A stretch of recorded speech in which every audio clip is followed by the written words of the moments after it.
right on today, boy. Good morning, good morning, good morning.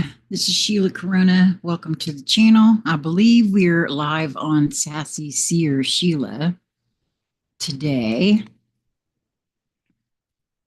And we will, if you're seeing this on New Light Streaming Love, then it's not live. Okay. I'm accompanying Lisa today. So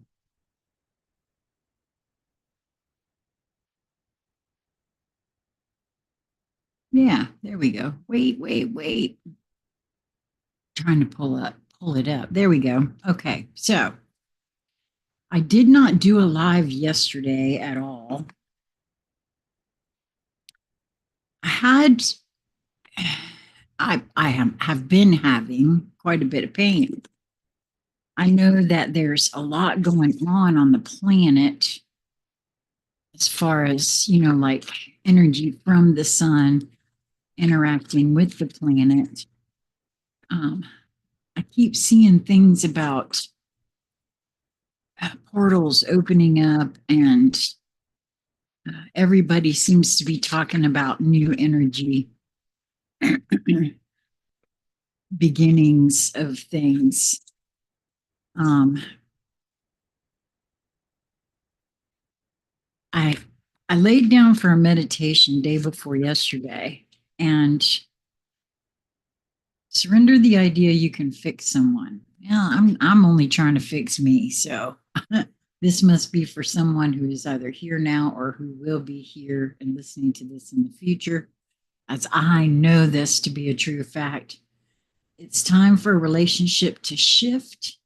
Doesn't work to try to fix someone. Each person must be accountable for his or her own healing.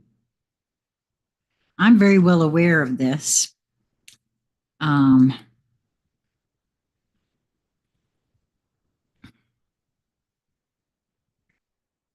Here's the really wild thing, like I was getting ready to share.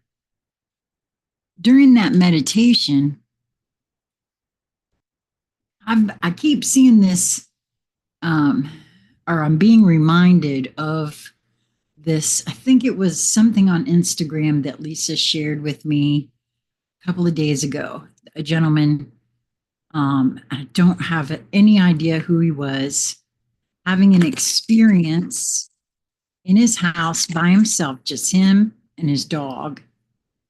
And his body stiffened up, and all at once he wasn't in his house anymore. He was somewhere else. And there were a whole bunch of people in the room. He said, sort of like a board meeting or a council meeting or something like that. And he said that they were saying something about how quickly they are waking up. And then somebody noticed him there and said something to him. And then his body relaxed and he was back in his body in his house. And then he looked at his dog, and his dog was looking at him kind of weird, like, I guess, feeling something was going on. At any rate, my point here is day before yesterday, I had an experience during meditation that I can't account for in any way, shape, or form. I don't know that this is what happened to me because, it was one of those kind of deals where you've kind of drifted into what could have been sleep. So it may have been a dream, but it was a bit odd. The dream itself was a bit odd. And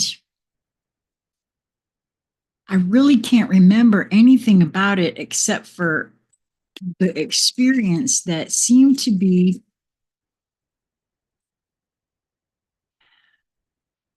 it was a bit disturbing. Like I said, it affected me in a really huge way. And I don't know any other way to explain that. Um, there was another being there. It seemed like they were larger than me, which is a pretty tall order, even in and on itself. Um,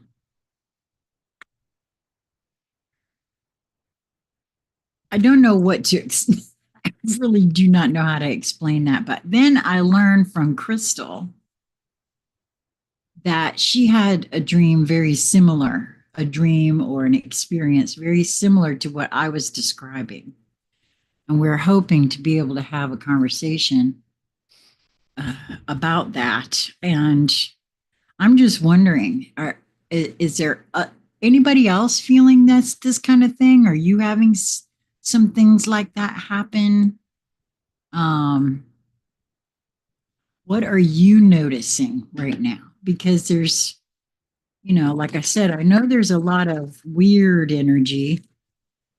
I know it could be, timelines changing again. We have all these, I don't know where, it's like I keep being sent either from viewers or family members, meaning Lisa's dad or Lisa, these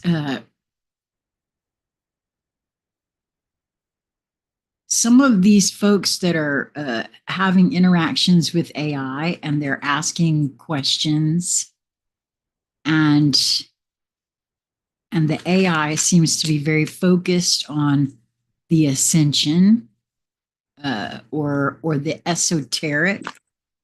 And so I'm also very interested in that as well. Anybody else having experiences with that sort of thing? Reach out. Let me hear from you. If you don't want to have a conscious conversation about it, comment and give me a couple of comments. Let's get something. I want to hear from others who are experiencing these sorts of things. And I'd like to know what else is going on here. So, okay.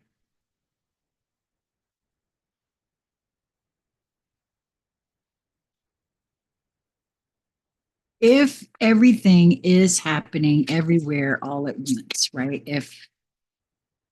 Because I've always had this feeling when we talk about past lives and things like that, that they're actually not past, that they run concurrent, meaning that it's, that there was a movie one time, Everything, Everywhere, All at Once, right?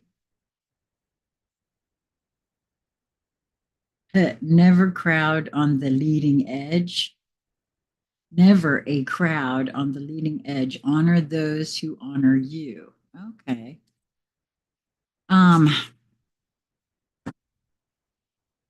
So if it is concurrent, and that would explain our multidimensionality, what is your experience with that? What is your thoughts about that? What do you think about that? Is it something that you've never really thought about before? Because for me, it would go a long way to explain some of what I've experienced and what others have experienced. And does that mean that we're finally ready to tell ourselves or show ourselves what actually is taking place? Oh, why don't we just throw some cards over here? The bride offers herself. Well, that's interesting. Card number 43. Okay, so we got quite the reading here. Who wants to go forth? I think the journeyman, since he's going forth. So I was talking about new.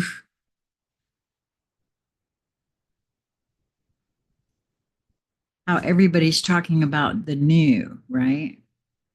This is card number 15.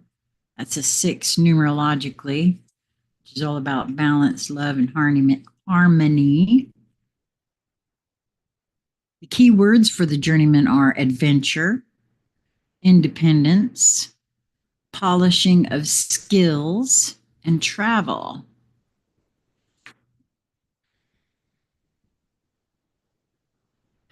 Well, if you're traveling, hopping from one timeline to another, or one incidence or occurrence of you, wow, okay. That would be all of those, wouldn't it? All of the great ones, the saints, the bodhisattvas, and all of those who are filled by the spiritual light have been on this journey. They went into the wilderness, stepping like fools off of the safe paths into the waiting hands of their gods and goddesses. This is the journey of life, a pilgrimage that begins in ignorant trust, passes through all of the doubts, fears, ups and downs, probably all of the delusions, and certainly all of the confusions. Through it, we learn slowly, painfully, a new kind of trust, a trust in the process, detached from the goal. Wow, in terms of what I was just sharing there about the new, about coming to be shown different things.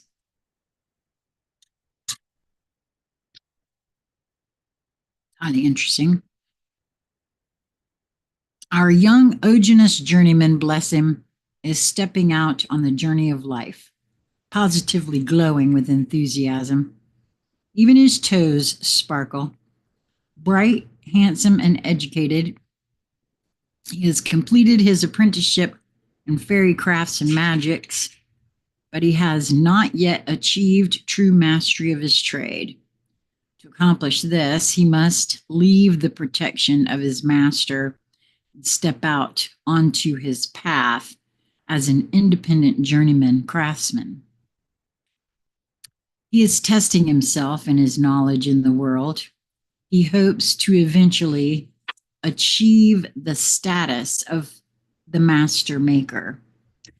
Right now, he knows a lot of facts, has all the basic skills, probably knows less than he thinks he does. He is about to learn about the skills of survival, bartering, persuading, selling, buying wisely, enjoying life, making friends. At least he doesn't need to learn how to iron his own shirts. Oginus still has lovely, playful, childlike qualities.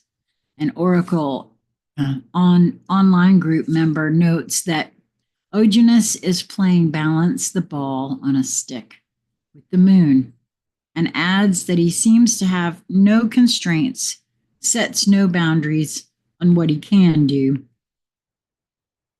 And because he is magical and doesn't set such limitations on himself, he is able to walk on air or water or through the hills, all with the moon nicely balanced, both on his stick and in the sky. Our young Oginus must learn to care for himself. No one is looking over his shoulder to see that he does his work right and eats properly. Oginus may take chances and even make mistakes sometimes, as we all do, but this is how we learn. He is now confronting and being confronted by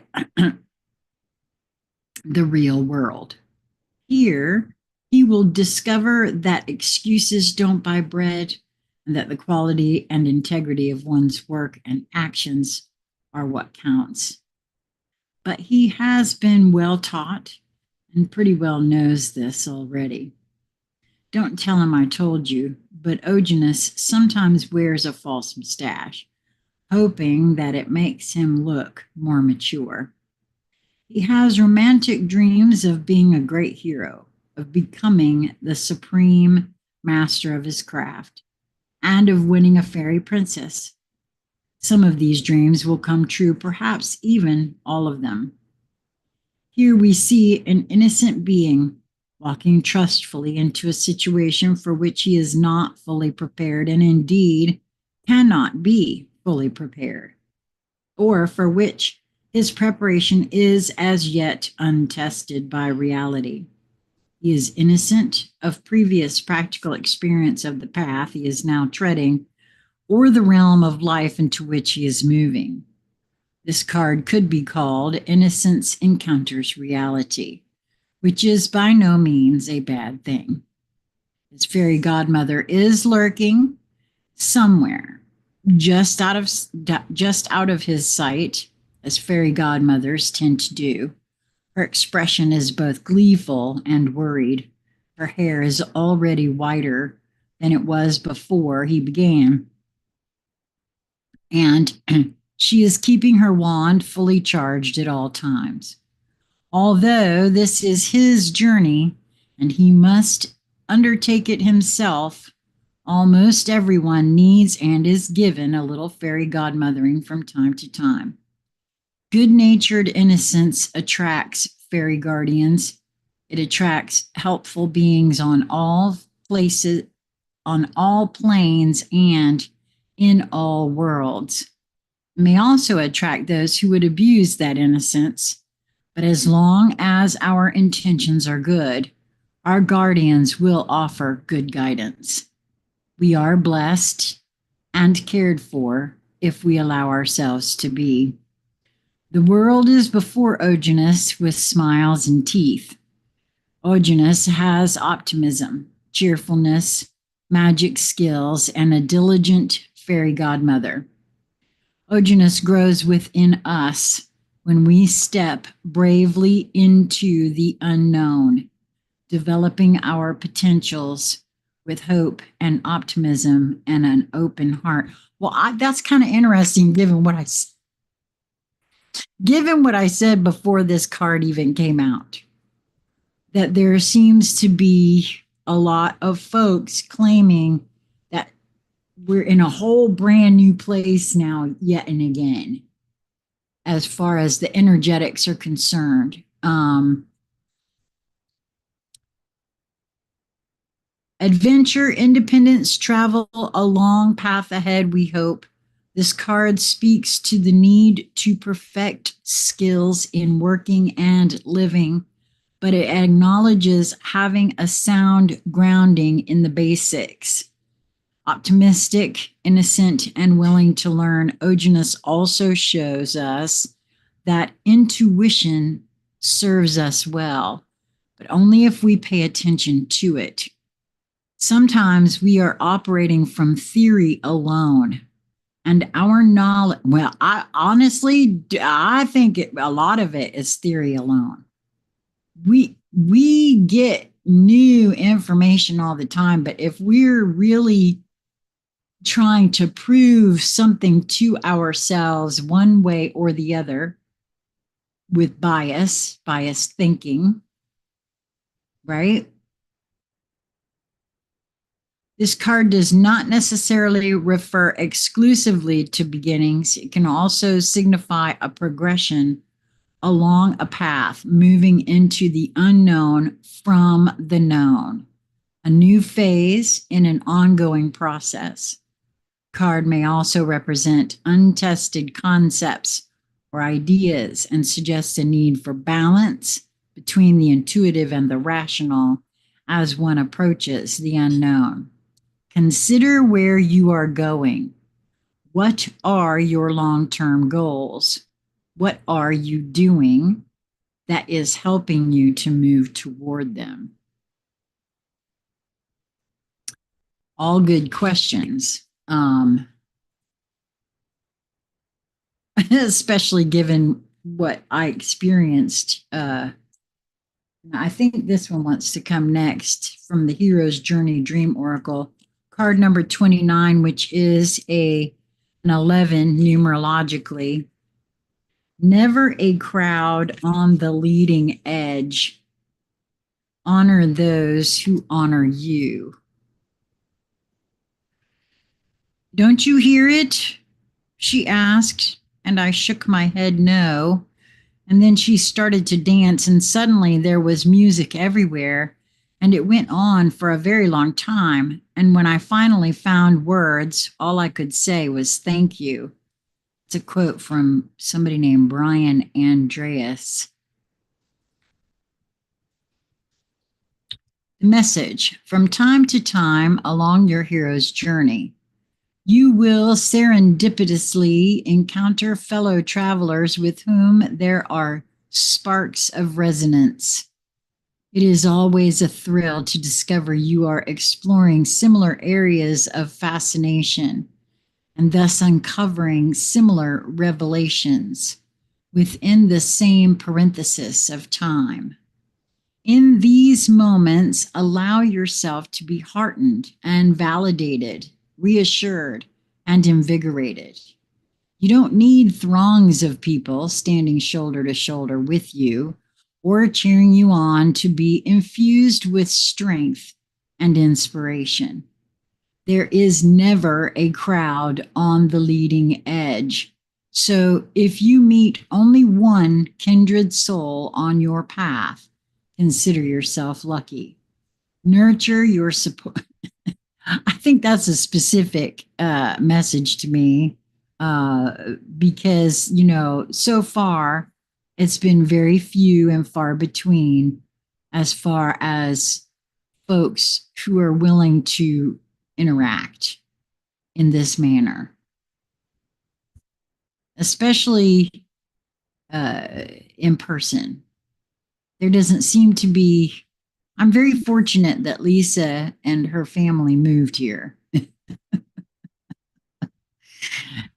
because there doesn't seem to be a lot of folks here locally that are present enough to want to engage in higher consciousness conversations on any sort of level. Shoot, it's tough trying to get any of y'all to interact, to be honest. There is, so let's see, where did I leave off? Gratefully see your own, wait a minute, nope, nurture your supportive relationships and feel the blessing of these like-minded souls for their belief in you and for the mutual blessing you bring to each other. Gratefully see your own courage, wisdom, and adventurous spirit reflected in them, which I absolutely do. There's a dream symbol here of a friend. Dreams of a friend signify harmony, fidelity, emotional safety, and that you are living in resonance with your soul. When a particular friend appears, the dream is more about processing your relationship with them. A friend that you know or someone being friendly to you in a dream symbolizes supportive and balanced aspects of yourself. Now, that's kind of interesting given what I was just sharing about my meditation and the dream and how it was a bit on the disturbing side. Identify the three qualities this person most represents to you and recognize that you are connecting with these aspects of yourself. There's a mantra here: my fellow travelers infuse me with rocket fuel so that I can go further than I would on my own or could on my own. Well, not only that, but these guys look like they're friends too, right? That stepping out sort of thing. Very interesting. Okay, so the next card that wants to be heard this morning is The Bride Offers Herself. Card number 43 from the Journey of Love deck. And it opened right to that page. That's very interesting. There is a sacred offering taking place. an offering of the divine feminine. That was a female that approached me in that dream, that meditative dream state. She is offering herself to the mystery unfolding. This may manifest in a physical way in that a woman of great feminine wisdom is offering herself to you in friendship, love, spiritual companionship, or service in some way. This may manifest in a spiritual gift from the Divine Mother in the form of a life circumstance or situation, whether it is immediately recognized as a gift or not. Well, because I was feeling that that was a bit on the disturbing side, what was happening in the dream. So not quite sure what that's about. To accept this offering as a bridegroom, accepting his bride with love, reverence, and respect will bring good fortune.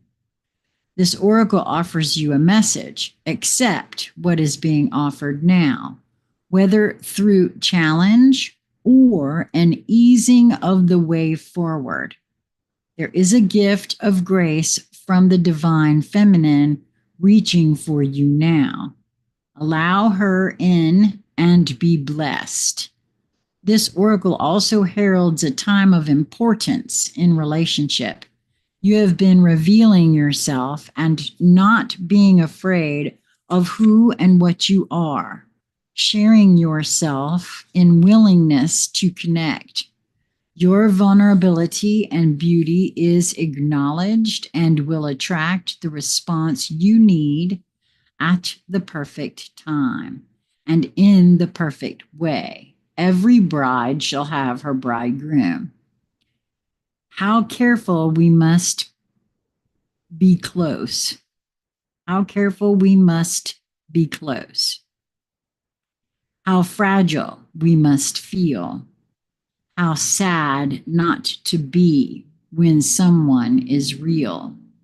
To say approach with caution when we already know that inside there's a likeness and experience goes slow. Okay, that is very interesting. It's card number 43. That's a 7, which is for me a divine number generally. Okay. Now the divine animal oracle wants to go next. Card number 35, which is an 8 numerologically. So that's interesting too. Bison. And the key word to bison here is ritual. Another feminine looking card, even though one wouldn't even think about bison as being feminine.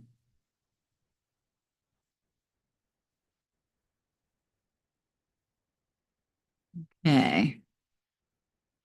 Live with authenticity and peace. Do not live how other people wish you to live. No, I can't. I won't.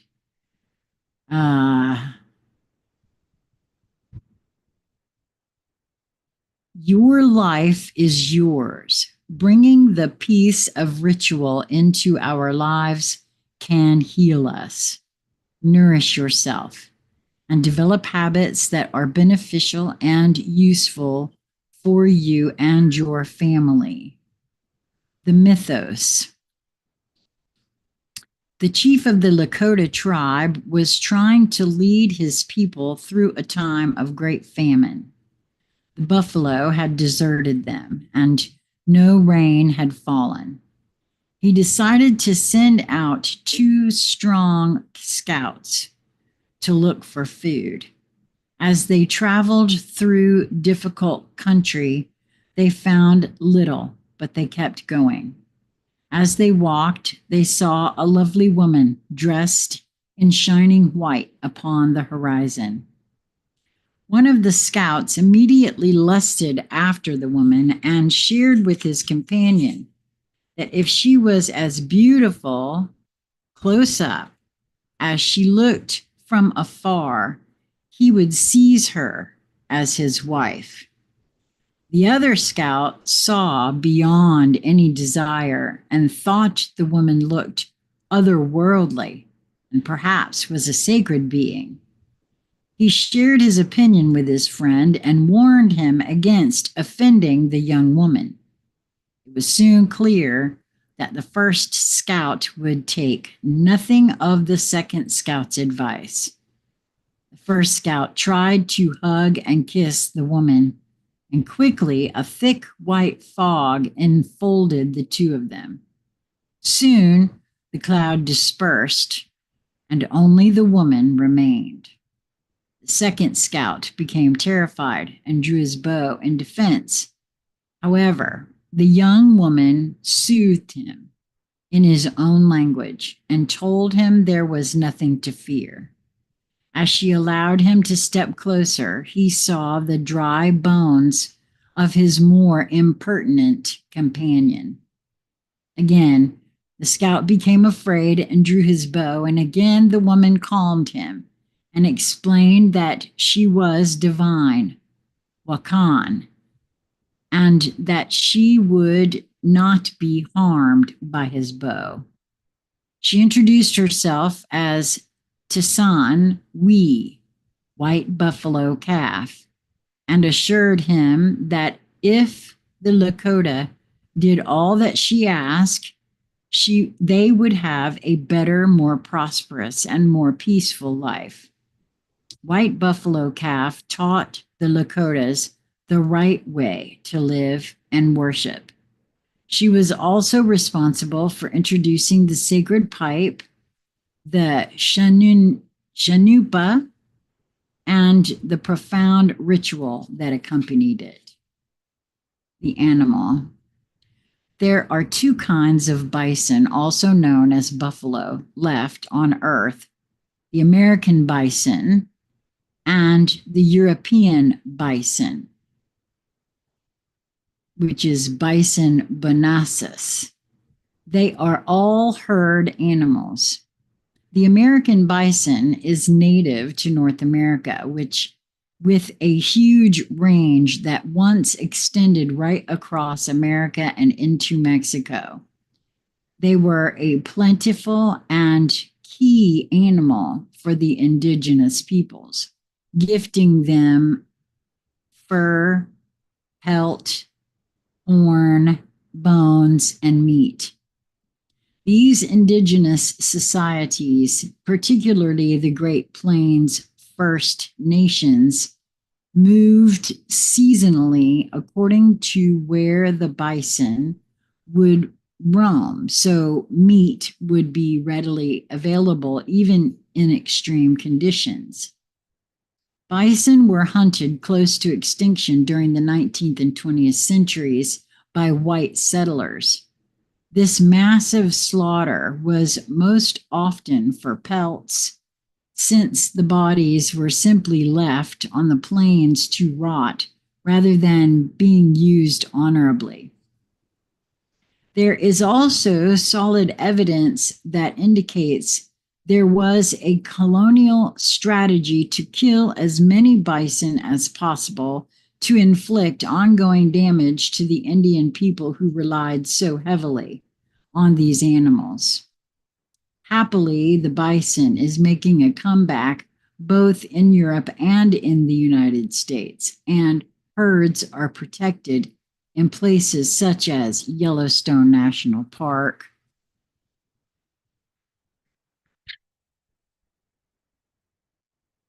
Consumption for the sake of consumption's sake. I mean, what the hell? Bison are very stoic animals, able to withstand extreme cold and heat. They have thick fur and huge heads, which they swing from side to side to clear snow so they can get at the grass underneath.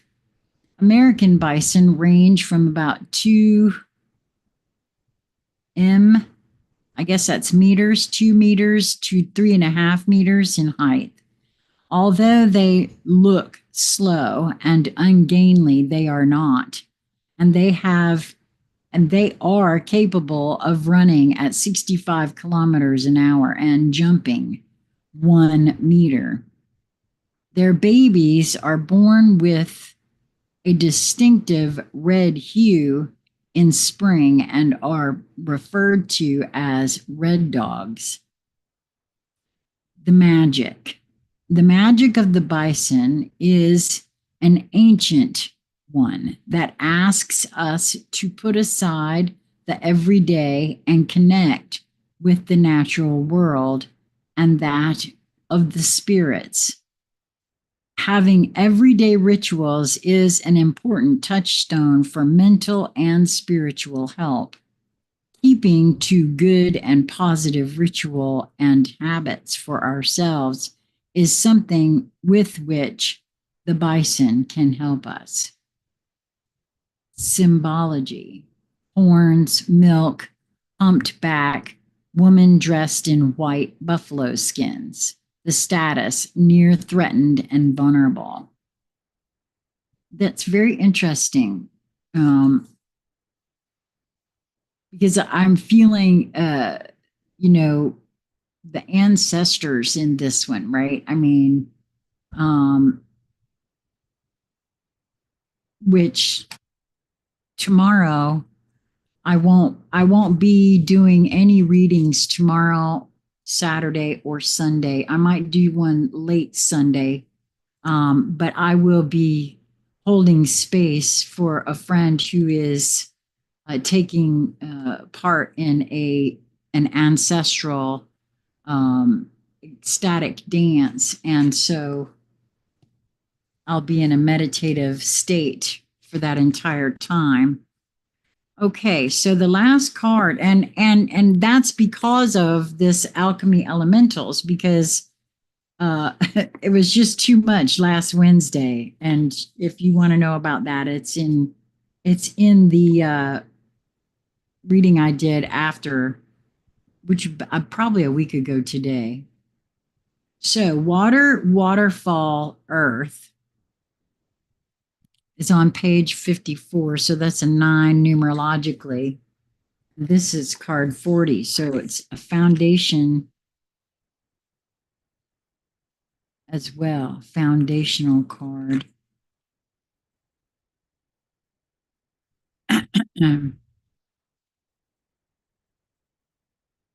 So water, waterfall, earth.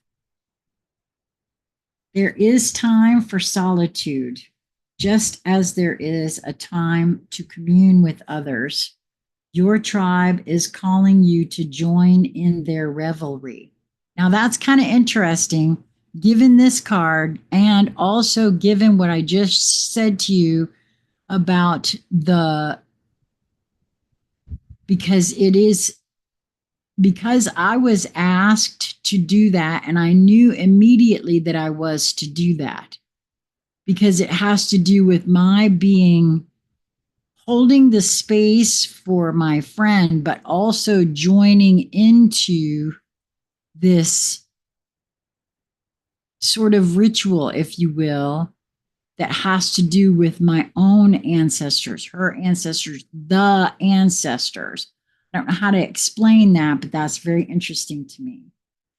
Now is the time for you to ground into the collective spirit that nourishes the individual spirit. Your soul is longing to be fed by the company of others. Well, yes, I keep asking folks to contact me for conscious conversation. That's so funny. And to sink deeply into the unfolding of love's true bounty. You see, there are many kinds of love. There is love of self and love of spirit, just as there is love of nature and love of beauty. But there is nothing quite like the love that is shared between friends and family. When we spend time with those we cherish, we amplify each other's beings in profound ways. It's not just about you, my love. Your tribe is just as well served by your time with them as you are by theirs. Well, that's quite interesting. Like I said, given what I'll be taking part in starting tomorrow. Wow. Well, I hope this reading was helpful for you. I found it quite interesting given everything that I have been experiencing of late. Wow. I hope that you will continue to move towards that which brings you joy in each moment that presents itself to you. It really is just a matter of perspective and your perception on that perspective. And if you can't find joy in that moment, maybe allow yourself just a few moments to step back and see if you can look at what you're looking at from a different angle. Until we meet again, my friends, mwah, be well.